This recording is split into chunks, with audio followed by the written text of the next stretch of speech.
for Campylobacter jejuni,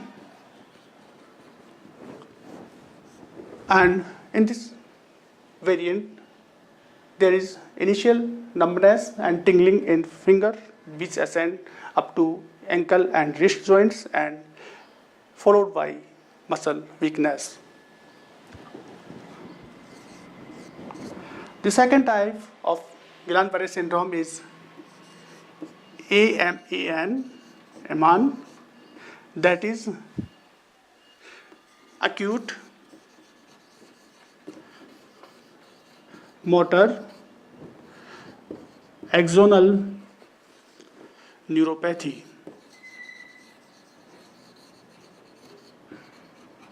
It is acute motor axonal neuropathy. More than 70 to 75% patients are seropositive for Campylobacter jejuni.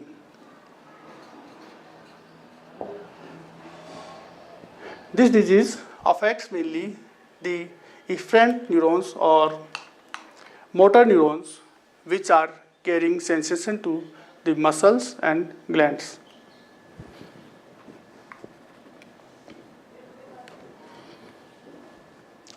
The third type,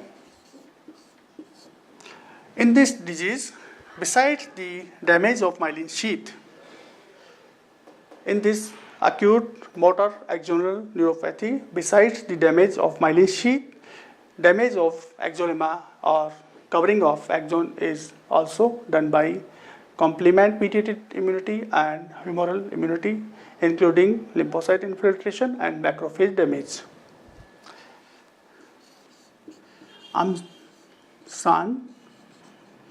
This is acute motor and sensory axonal neuropathy. It is very rare, but these both acute motor and sensory variants are seen especially in rural part of China, Japan and Korea, and these diseases most commonly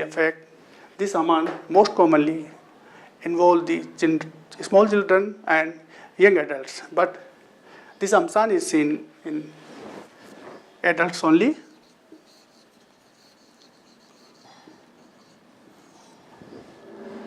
In these all three variants, anti-GD antibodies and anti-GD antibodies are seen, which are IgG type of antibodies which damage the myelin sheath and axon.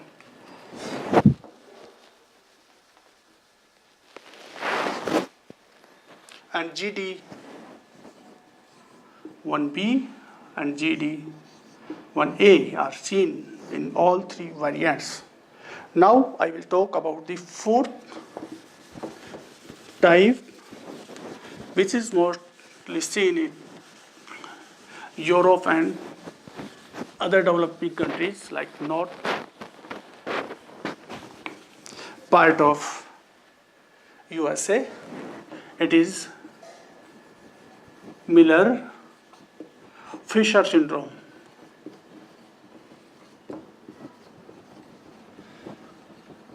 It is seen in less than 5% cases of Guillain Barre syndrome, and the involvement of cranial nerves, especially third, fourth, and sixth, which supply the extraocular muscles of the eye.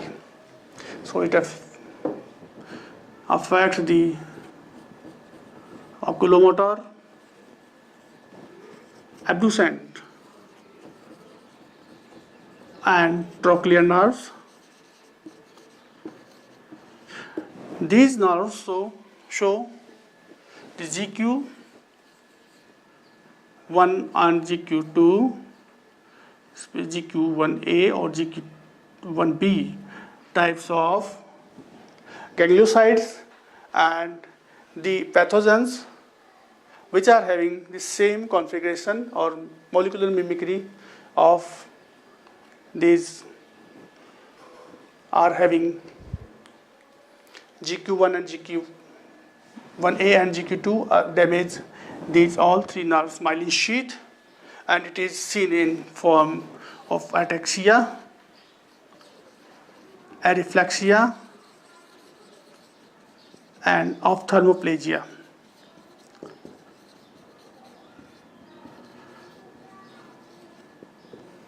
It is published in New England Journal in 1960 by Dr. C. Miller, and it is having also one more component, that is GT. GT is seen in cranial nerves of bulbar region. Bulbar muscles or bulbar nerves are affected first, and then it is spread to other parts, and it will affect the oropharyngeal region.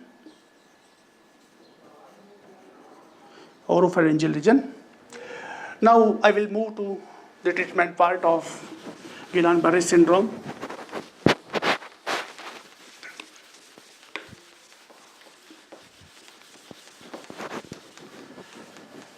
There is no specific cure for Guillain Barre syndrome. It is cured by some non-specific treatments. As you all know, and you have already learned in this lecture, that autoantibodies are formed against the healthy nervous system, and these autoantibodies form this healthy nervous system unhealthy. So first goal to achieve is to reduce the number of these toxic antibodies. Treatment. There are two types of treatments. Treatment which is aimed to decrease the toxic antibodies, and second, it's supportive care, and third part we can see the part of physiotherapy. So here first type is immunotherapy or immunomodulation. It is having two parts. First is plasmapheresis.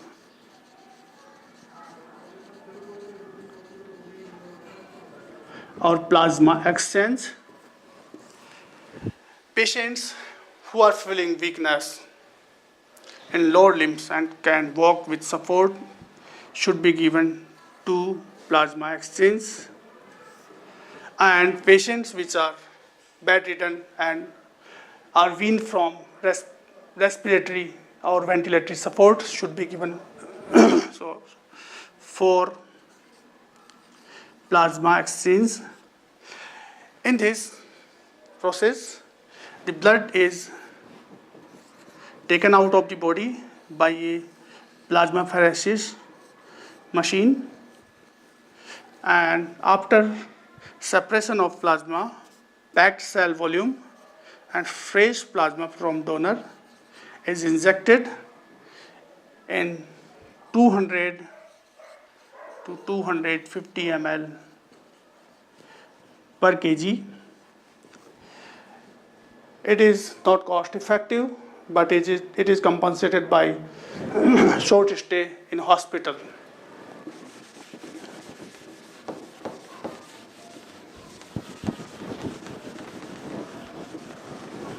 The second part of immunotherapy is intravenous immunoglobulins, that is IVIG. Intravenous immunoglobulins. Heavy dose of immunoglobulins are injected intravenously to decrease the concentration of toxic immunoglobulins inside, which are formed against the healthy nervous system. So intravenous immunoglobulin is given in a dose of 2 to 2.5 gram per kg in a period of 2 to 5 days in divided doses. Both plasmapheresis and IVIG are not having additive effect, so both should not be given, and the given plasmapheresis as well as IVIG will not recover the patient very rapidly. And if both have to give, then first give the plasmapheresis, and then IVIG. If IVIG is given first and plasmapheresis after, then the plasmapheresis will wash the healthy IVIG which was given before plasmapheresis.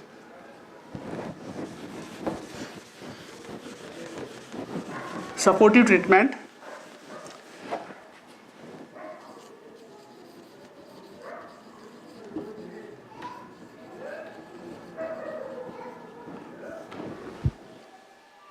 The patients which are suffering from the paralysis or tetraplegia and also involvement of respiratory muscles should be admitted in ICU.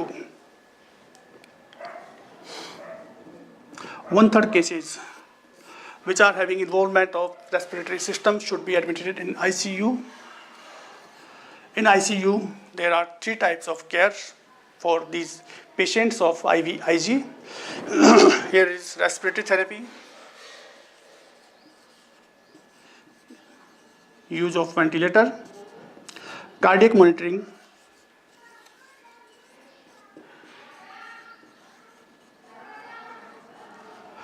and nutrition. Safe and healthy nutrition.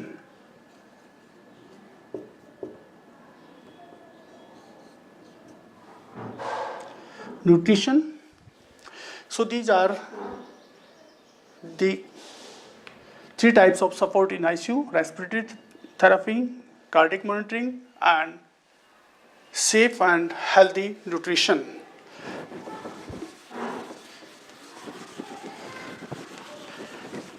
Due to immobilization of the paralyzed patient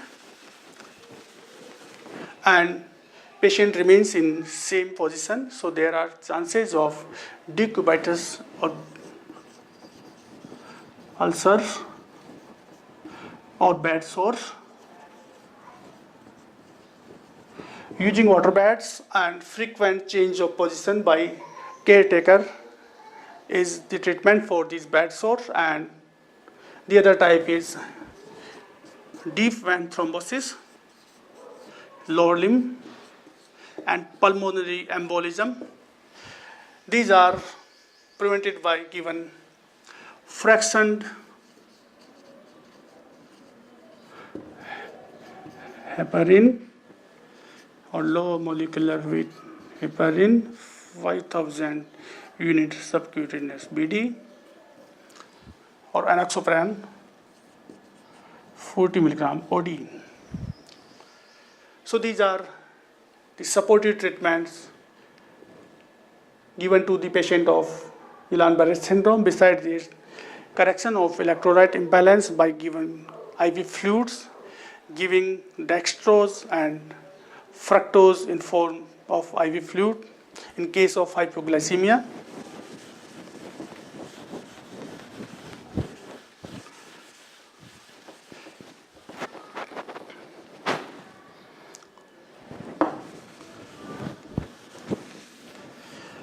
When I talk about the clinical nadir in case of Guillain Barre syndrome, mean time of clinical nadir is 12 days. Clinical nadir 12 days, but 50% patients of Guillain Barre syndrome reach at clinical nadir at the age of 2 weeks, that is phase of maximum weakness, and more than 98% patients reach at clinical nadir after 4 weeks. After this clinical nadir, there is a phase of 2 to 4 weeks, phase of plateau.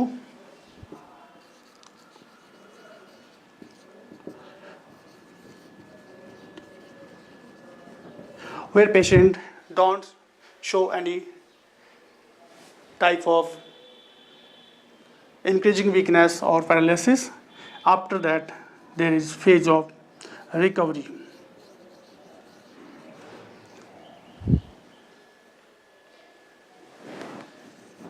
Now, prognosis of Guillain Barre syndrome.